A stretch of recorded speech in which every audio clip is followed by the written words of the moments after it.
gifts you are born with. I'm Saenz, your host, and with me this segment is Aleya Dao. Aleya is a spiritual practitioner who works with sound and energy healing. Welcome, Aleya. Thank you so much. It's an honor to be here. It's so amazing to have you here. And this is the first time we met. We met through your agent, and I'm totally impressed. Good, that's great. I just see your energy just flowing all over. I love it. Will you share with us your journey, even going back as far as you want to childhood, if that's where it takes you, to bring you to the place you are today, to share with us how we can shift and change in our life? Definitely. I feel very blessed because my journey started off with an incredible amount of clarity of knowing that I was a healer deep within me. And so I didn't spend a lot of years being a waitress, being a realtor, which isn't a bad thing. But when I looked at my journey after college and needing to make money for myself and support myself, I realized that waitressing, before I got my teaching credential, which was another option, wasn't going to cut it because I am dyslexic, and being a waitress would have been a very painful experience for me and any of the people that I would wait upon. And so my third year in college, I ended up going to massage school and really got enveloped into alternative medicine. It started off actually at the age of 6 when I was laying on of hands and was really intrigued actually with pathology. And then when I went to boarding school, I was kind of the natural counselor. I would lay on of hands. People would talk to me and tell me their woes and trials and tribulations. And of course, I had no formal training whatsoever. I was definitely intrigued with psychology. And then after boarding school, I ended up going to Lewis and Clark College in Portland, Oregon, and dating a guy who lived right next to a massage school. So every time I went to visit him, I would drive by this massage school, and I was like, I wonder where that's where hookers work. Right. That was totally my attitude. With the happy ending. It was in the, I think, late 80s, early 90s. And so I had been brought up in the Midwest, very traditional, not a whole lot of really medicine as a child. And so when I started exploring it and then walked through the door one day and realized that it was totally legit and really a credible profession, I enveloped myself in massage school while I was going to college. So my junior year, I essentially double majored and went to 2 schools at once. And then my senior year, I started my own private practice as a massage therapist in Portland, Oregon. And after about a year of doing massage and finishing up my college degree, I realized that I wanted more. And so I started to explore different modalities and ended up trading with an acupuncturist who really opened my eyes up to alternative medicine and Oriental medicine. And went on to get my master's degree in Oriental medicine and became an acupuncturist and herbalist, and then ended up moving to Telluride, Colorado, where I started the first alternative healing clinic in Telluride. And then in 2001, I had an enlightenment experience where my entire consciousness shifted literally in 30 seconds while I was lying on a sound table getting a sound healing session. And from that moment on, I had to incorporate this awareness of a multi-dimensional reality while still in the physical dimension, while still treating clients, patients, and not going crazy with high levels of empathic sensitivity. So it was a very intense journey for about 3 to 5 years until I got my feet on the ground and figured out how to navigate with high levels of sensitivity, awareness, and still maintaining a presence here in the physical.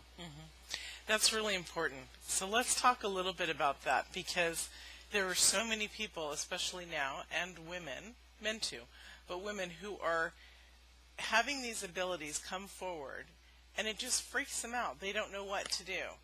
Right. So, and then, like most people, they back off, and then they stop, and then they kind of watch.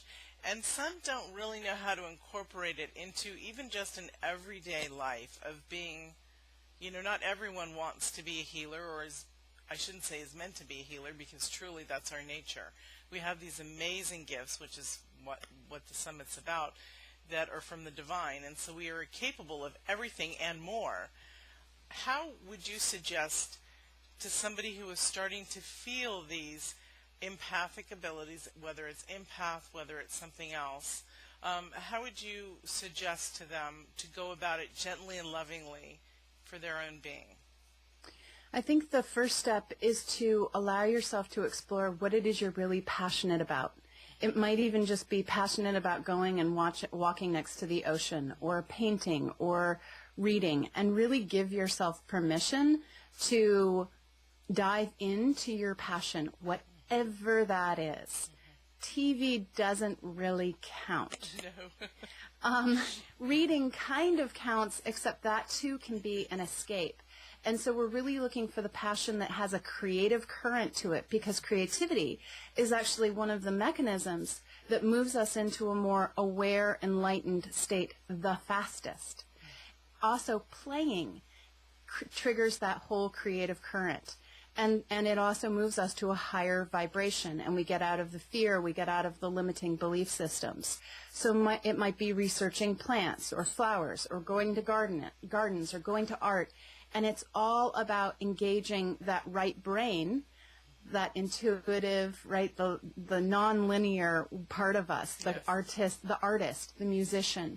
And so when we allow ourselves to engage in whatever modality we feel called to engage in, it opens our insides up, our energy centers up. And that is one of the fastest ways to explore a higher consciousness. There's a lot of other modalities, but I think that would be the very first step. Don't you feel, as you were saying, to allow your creative flow, really, it's not just, it's really bringing out the full feminine essence within us, because a feminine essence is a complete balance.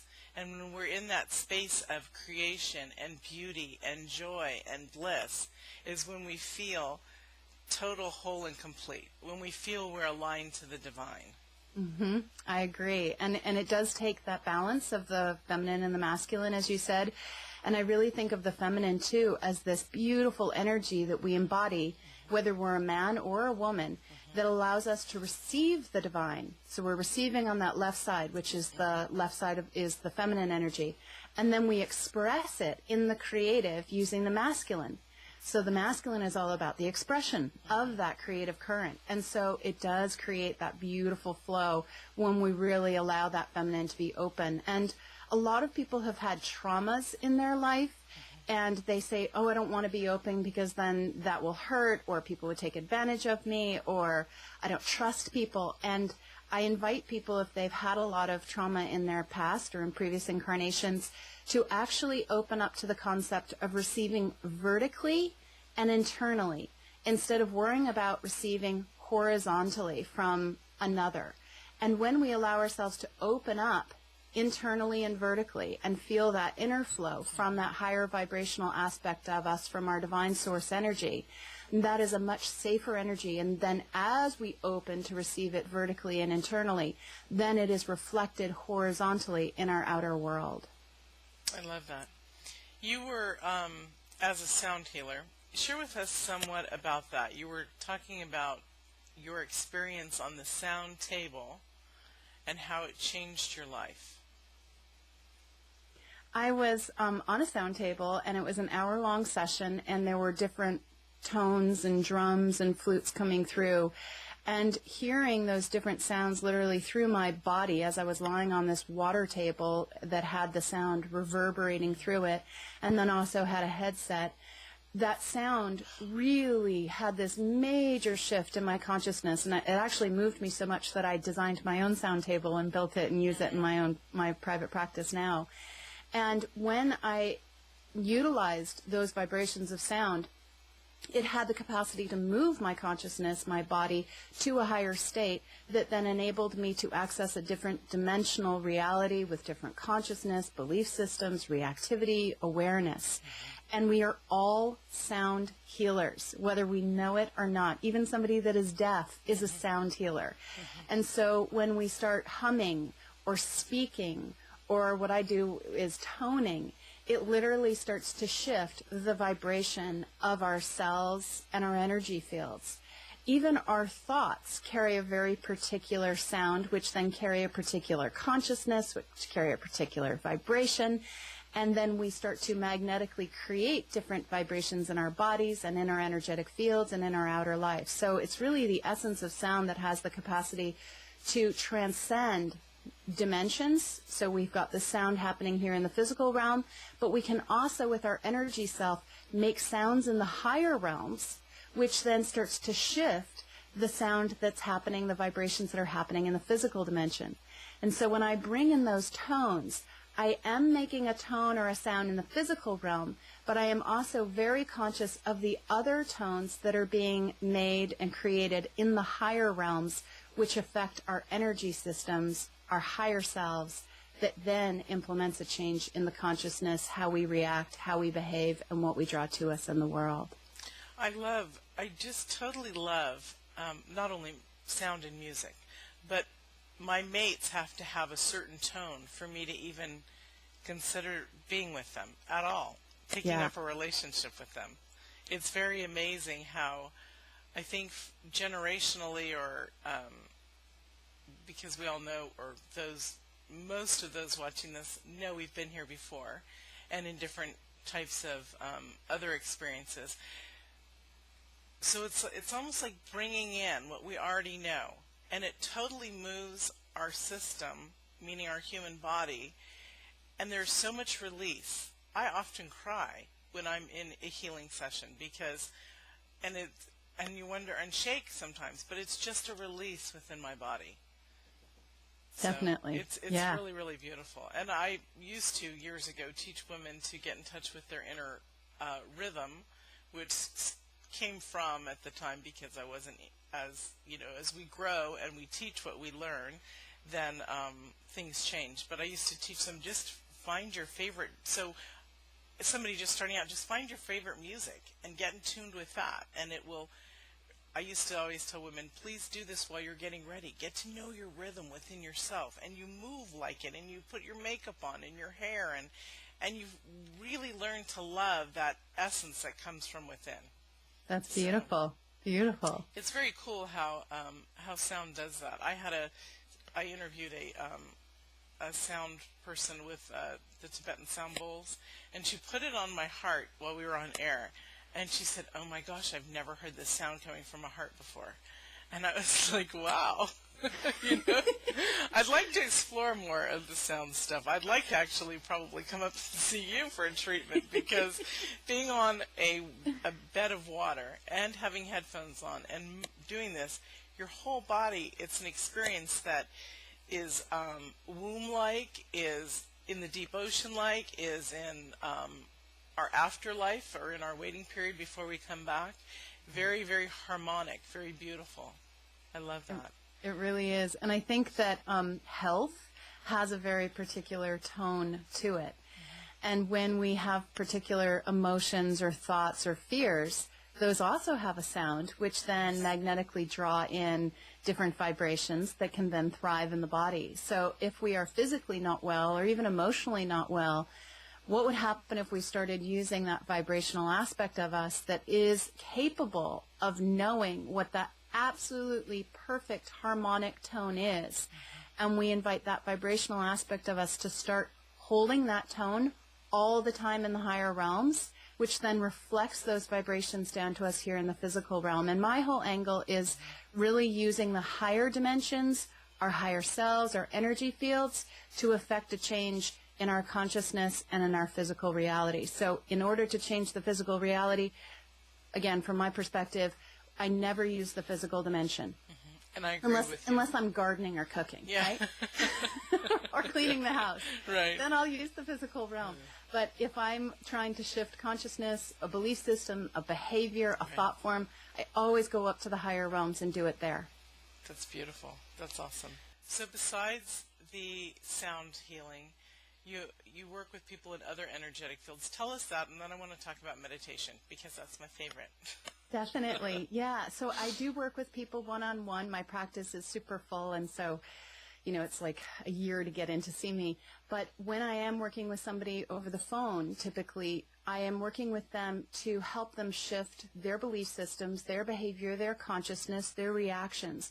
And the way in which I do that is using energetic protocols, as well as sound. If it's over the phone, I typically will do the sound silently in a higher realm, using my higher self, inviting their higher self to elicit the appropriate tone. And the energetic protocol that I formulated, discovered, created over the last 10 years is a very specific formula that I actually figured out works to change our physical reality or our emotional, energetic reality. And it's 3 parts. So an energetic protocol consists of calling in the guides and then acknowledging our higher self. It's that vibrational aspect of our soul essence. And then our physical body, which I call the body deva, it's like a nature spirit, also has an energy self. And then we have a team that encircle us in another realm, and they have a presence, an awareness, a consciousness, and they are our greatest buffer. They can model right energy to us. They can hold a container for us. They can send us information. They can set up the energetic grids. And so that protocol is we invite the higher self, body deva's higher self, the team's higher self to work with the energetic fields and the guides to, and then you fill in your request, to activate the vibration of connection in the divine line of me, my body, deva, and team. And then the next part of that protocol is to sit like a bump on a log and do nothing. You're just holding a gentle awareness that some part of you in the higher realms, some part of your body in the higher realms, your team, are working. They're doing the heavy lifting. It's almost like double-clicking on your hard drive, and you just wait for that little icon to spin and do the work. And then the application opens up, and then you start running a different consciousness. And so when we hold that gentle awareness that some part of us is doing the work, then it happens, and then the reflection starts to occur in the energetic fields, in our emotions, in our mental body, and sometimes in the physical form as well. So that's the basic protocol that I will use with clients. And then my mastery, my passion, and my joy really lie in being Sherlock Holmes without the cocaine. So, so I love to work with people who have something that they are not truly intending for themselves, like a fear or an insecurity, or I can never clean my house. Why can't I clean my house? And some part of me goes, I am intrigued. Let's look and see where that's coming from. And then I take a minute, 2 minutes, 3 minutes with my eyes closed, scanning all of their files from all of their incarnations, their energetic fields, kind of taking a 50,000-foot view to see where the root of that issue is really coming from. And as soon as I locate it, we then bring in an energetic protocol to shift it, maybe appropriate tones to help shift it in all realms, and then we update the reference points, and then that belief system, that emotion, that upset, that trigger usually is gone within 20 to 30 seconds. That's amazing. So that's what I love to do, and then I also love to bring in energetic protocols that are called the Daily Cups of Consciousness meditations. Okay. I want to say first that I love that you love what you do, because it can be felt and it's beautiful. Thank you. I love that. There are things about my work that I just, obviously, that I just thrive on. So I so appreciate your beauty there of loving that gift. It's from the divine, and it's totally amazing. I love it. Okay, so let's talk about the 7 Cups of Consciousness. The 7 Cups of Consciousness are 7 concepts that I created over the last 14 years that really explain why our life is the way it is and what are the tools that we can use that will effectively, efficiently shift our reality in the direction in which we're truly intending. The very first concept speaks about the fact that we are never alone. We have beings that surround us in another dimension, a finger breadth away, and they are here to help us, support us, and ideally model right energy to us. And in my book that just got picked up by a publisher, I'm very excited. Congratulations. Thank you. I'm going to be going through all of these concepts in detail. So that's the very first concept. Before we go to the second one, I want to say that for those of you listening, this is there for you. It's already your gift. It's already there. It's getting in tune with them. I have an angel who's been with me for years, Ezekiel. It was crazy. I was on air actually with Deborah Jacobs. You know Deborah? Yeah. And she channels Archangel Michael. And he was saying, yeah, your angel is Ezekiel, and he's been with you 7 lifetimes. And I'm like, but when I was in a meeting with somebody, actually a spiritual guide, we were doing some work, and she said, do you know you have a very tall angel? over your right shoulder. And I said, no, is it my dad? And she said, no, he's on your left side. And so ever since then, Ezekiel has really been there for me, and I've called him in. And in the last 2 years, shamefully, I don't utilize his essence with me, even though he's there, as much as I should, because I got married, and maybe you don't need him. He's on vacation.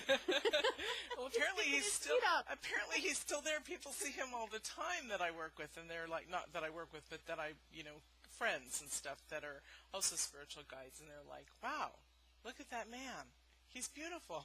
That's really sweet. Yeah, You're giving him a break. Yeah, exactly. So my point is, everybody, is that we all have these. We just need to find them and open up our consciousness. And there are ways in which you can do that.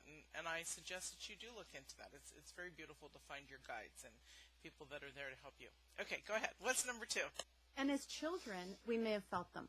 Yes. Sure. And then the adults that were around us may have forgotten about theirs, and so they couldn't validate ours, or they were jealous that we remembered them as children. And so when I'm working with children, usually right around the age of 6, 7, 8 is when they start to forget. And that is such a critical time to get in there and be like, you have a higher self. We call it your super self. You have angels around you. You have a team, your imaginary friends, and they are here to help you your entire incarnation. And sometimes our teams are a little bit rambunctious, or they get a little angry, and then we get empathically impacted, and we want to help them in their growth and evolution as well. We're not responsible for their growth and evolution, but when we work with our team, we want our team to hold vibrations of connection, empowerment, inner abundance, inner support, whatever vibrations you want to be surrounded by. That's beautiful. So that's the first principle, and I can't say it's my favorite one, but it definitely is essential in creating a sacred space, because anytime we're going to shift our consciousness, release a block, clear an addiction, magnetically draw on something that we really want, we have to have a safe space. If we don't have a safe space, we will not open, we will not receive, we will not shift, we will not grow. I think for humanity, coming and shifting from one place of feeling like they're only human to realizing their soulfulness, I think that loneliness and abandonment is a huge thing. So the never alone, I think you have it in the right spot. It's beautiful, number 1. Yeah, it's the core issue of all humanity. It is. So the second principle speaks about how our internal reality creates our outer world, as well as the dimensional energies, meaning our team, our beings, any being that's standing around us, like your dad standing next to you in another realm, your archangel standing next to you. Their energy will actually impact and affect our outer world. And I had a very interesting experience one day. I was in a grocery store, and I was standing at the conveyor belt, putting all of my items on the conveyor belt, and I started having to obsessively organize all of my produce, all of my protein, all of my snacks, all of the dog snacks. You hear him sneezing in the background. I did. They all had to be in a very specific order on the conveyor belt. And I am not that organized. I'm not that obsessive. And I thought, God, whose energy is this? And I felt my great aunt, who had passed a year before, and it was actually her birthday, and I had forgotten. She was in the grocery store with me, and I was literally being empathically, energetically, physically impacted by her presence. And so sometimes we'll engage in particular behavior that's not really our own unique essence energy. And so that second concept really speaks to when we take full personal responsibility for our internal vibrations, the energy that I'm holding in my divine line, that river of light that flows on the front of the spine. And then I invite my body, David, to also be responsible for its vibrations that it's holding inside itself. I invite my team to hold vibrations inside themselves. We start creating a different reality for ourselves internally, and then that inevitably is reflected out externally into our physical world. So it's the second principle I started kind of melding into the third principle, because the third principle really talks about personal responsibility, and that can be a really hard nugget to swallow, especially if I was born and at the age of 2 I got raped. And then at the age of 7 I got kidnapped and held at gunpoint. Why would I have called that in at the age of 7 or 2 or 7? You're talking about my life, literally. And I've come to terms, years ago, that it's taught me to help others. If I didn't have this experience, I could not help others in the way that I do. And Right. that's the beauty of it's okay. This is something that was predestined that I wanted. I know it sounds terrible. Who would want that? Right. And I'm here to serve. So that's how I see that. But go ahead further, please. So that whole piece of being traumatized early on or even later in life, if we really look at it as our soul determined, hell-bent, courageous to acquire and attain a very particular vibration in our inner river of light, the divine line. Same for the body, because the body is also in a process of enlightenment. And so whenever we are in situations of being a victim, our soul is determined to attain greater degrees and vibrations of empowerment, strength, discernment, personal responsibility, energetic integrity. Also, if in previous incarnations we went and ransacked and raped and pillaged and killed, which was, par for the course 1,000 years ago, 500 years ago, everyone did it, right? Yes. That was part of how we were spiritually growing and evolving. So every time I go and kill somebody, I take a fragment of their soul. Then in the next incarnation, they come after me for that fragment. They'll try to kill me, rape me, attack me. And so anytime we have the fear that somebody is going to come and attack us, that might be the indicator that we actually have a fragment of their energy from a previous incarnation, and we would return it. And I have a bunch of meditations on my website that talk about, breaking that cycle of the victim-victimizer. So that Can I say that's beautiful? Yeah. I'm sorry. That is really beautiful because that's really beautiful. Good. It really is. It makes one see things in a different light. Even though it's healed, there's now, I feel more love compared to it's okay, it's something that had to be. Right. You were courageous and returned the fragments. Also, anytime somebody comes after us, there's another layer here. We may have been standing on our platform of light, getting ready to launch into this world. And we take a look at the father, the mother, the boyfriend, the babysitter, and we go, oh, they really need to move into integrity with their sexual energy. Or they really need to feel joy. So we get then attached to their journey. Then we start taking responsibility for their growth and their evolution. We've got the tool. We have the mastery. But in that desire for that other person to be a particular way, then we get entangled. Then we start to get fused. Then they'll come after us for the responsibility that's theirs that we are carrying for them. And so we need to return that responsibility for their growth, their evolution, their integrity, their honesty, their happiness, whatever it is that we think that they need to be in, back to them at the level of their higher selves. We lift all of our spiritual wisdom and mastery for holding safety on ourselves off of them and back on us. And then it's note to self. Only be attached to our own growth and evolution, never another person's. Only hold our gifts, our wisdom, our mastery on ourselves.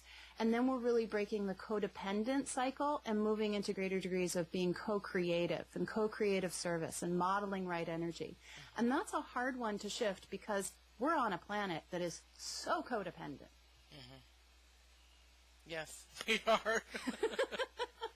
We are. So every day, nope, I'm only desiring from my own reality. I'm only responsible for my own growth and evolution, no one else's. And then that prevents spiritual arrogance. Yes, I think that's beautiful. And that's something that I think that, that was something in my journey that I didn't want. I wanted humility, and I wanted to be with a man who is spiritual and humble, because I'd been with plenty who were spiritual and arrogant. Yeah, and it's like, but wait a minute, that's not true spirituality. No, and not right. true love, so it's amazing. Yeah, so the humbleness comes when we have compassion for another person's journey, but we wouldn't dare take responsibility for it because we have the ability to see the wisdom and the courage of that individual. Share with us number 4. Number 4 is, it talks about the concept that when we are at a certain point in our evolutionary process, certain consciousness, we do the opposite of that which we are intending on mastering. That's a very uncomfortable reality to be in, and that discomfort actually wakes us up. Pain is like you wake up when you feel it. And so if I am determined to master empowerment, I will create one victim situation after another. And as soon as I've collected enough discomfort to awaken me to a certain level of consciousness and evolution, I then flip and I begin to practice that which I intend to master. So whenever we are presented with a behavior, a challenge, we want to really look at what is the vibration that we're entrenched in, victim, lack, self-hatred, and then we think about, well, what's the solution? What's the opposite? And realize that our soul is so determined and so courageous that we are definitely going to eventually flip ourselves into the vibration that we're intending. But I like to kind of cut to the chase and be really efficient. And so we could literally take all of those moments of being a victim and activate every single moment of being a victim into a vibration of empowerment. We've had enough situations and enough incarnations to flip us. And as soon as we embrace all of those moments of pain, they can actually be our greatest strength. I love that what you just said, and it's so true. We have enough experience that we can flip it. People say to me at times, you move so quantumly, you move so fast through things, Mia, but everybody has this ability, and it's exactly what you're saying.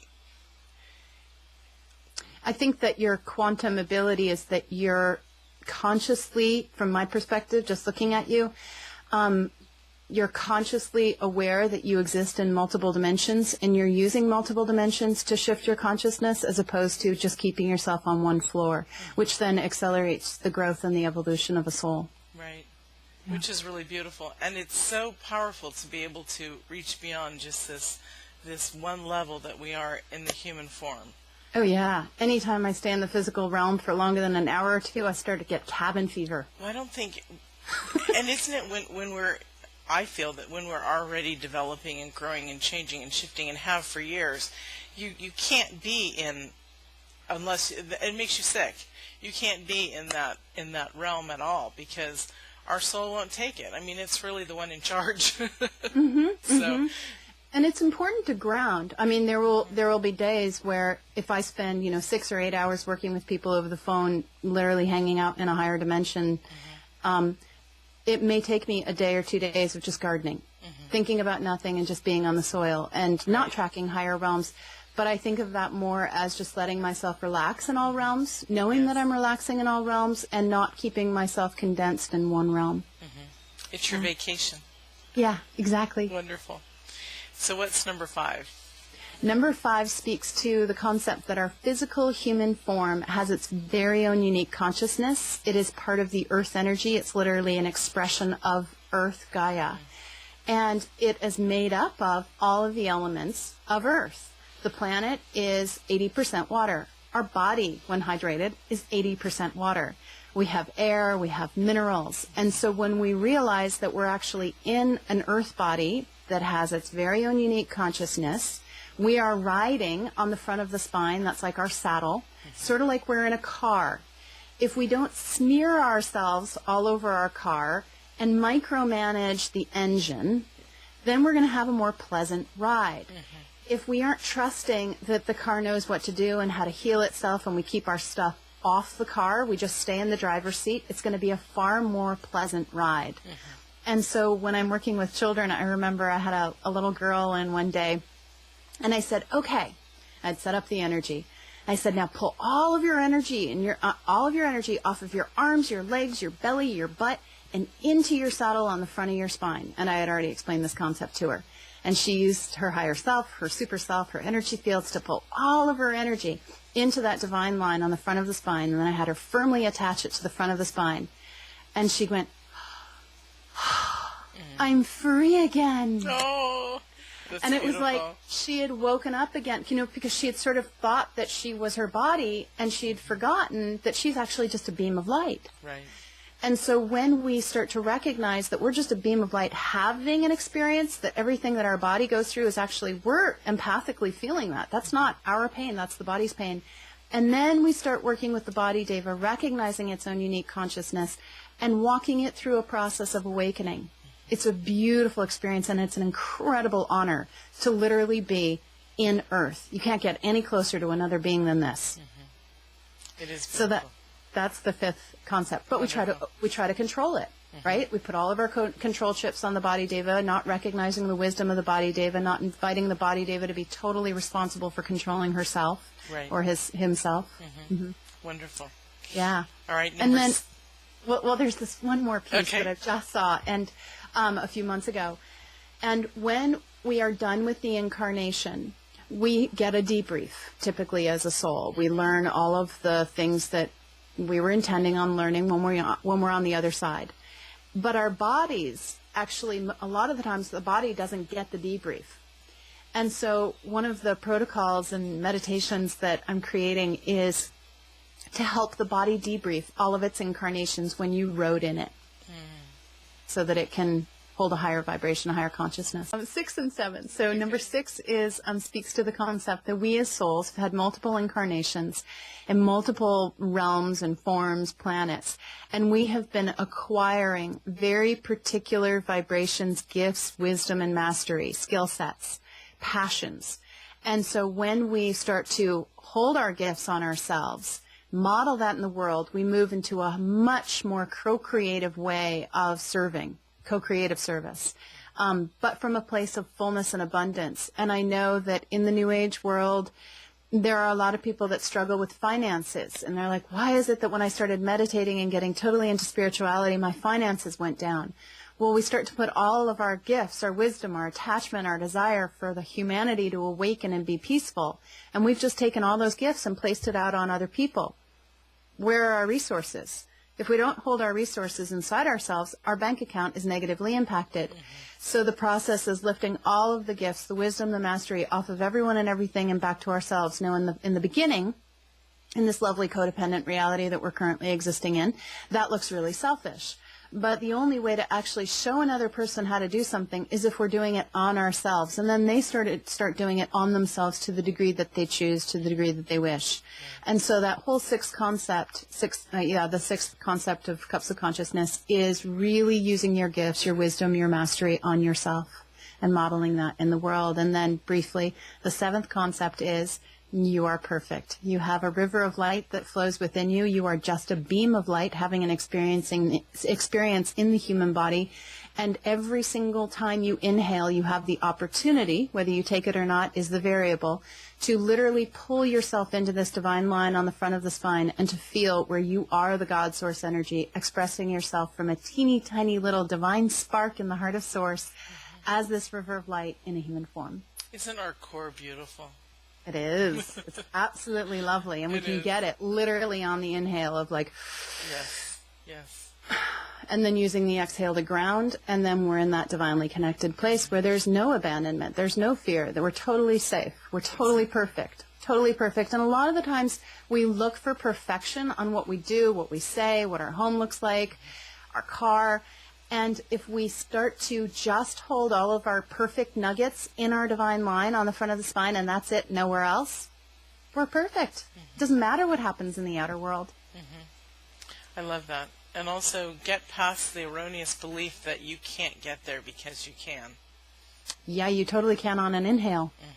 Exactly. And that's what the inhale's designed for. It's funny because I tell people within 3 seconds you can, shift yourself back into that meditative, beautiful essence that you feel. I do it every time I come back from commercial break when I'm on the radio. That's what I do, and I only have like a second or two because I'm either talking with somebody and then it's like, wait a minute, and I just recenter myself and bring it back in and out. I feel like it's the word of the divine and not me, it flows through. So anyways, it's been worked by many people, so it works. So thank you. Wonderful. Yeah. Now you have an amazing free gift. Would you like to share it with us? Yes, I would love to gift people with the download of I think it's the In Stillness album, right? And it's an album, yes. Yeah, it's a musical album. It's a 50-minute, I think it's either 50-minute or 60-minute musical experience of songs, light language, toning, a little bit of instrumental music in the background, whales singing. And it's my most recent album called In Stillness that was created by my pianist George Friedenthal and my sound engineer Robinson Eikenberry and me and the Angelic Realm. That's wonderful. Thank you so much. This has really been a pleasure. There's so much that I would like to still talk to you about on this beautiful summer day. But we will have you on the radio in June, and we can talk more about whales and dolphins and our correlation and connection with the spiritual realm there too.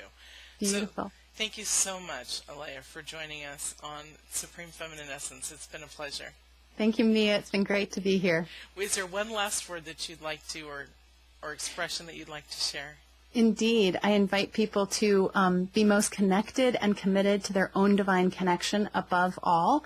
And if anybody feels like they want a little bit more support, feel free to go to cupsofconsciousness.com to get a free week of your daily Cups of Consciousness that are little meditations that I deliver via email every weekday. Beautiful. And also your credits are on at the end. Great. All right. Thank you so much for joining us. We'll see you in the next segment. Bye. Thank you, Mia. Thank you.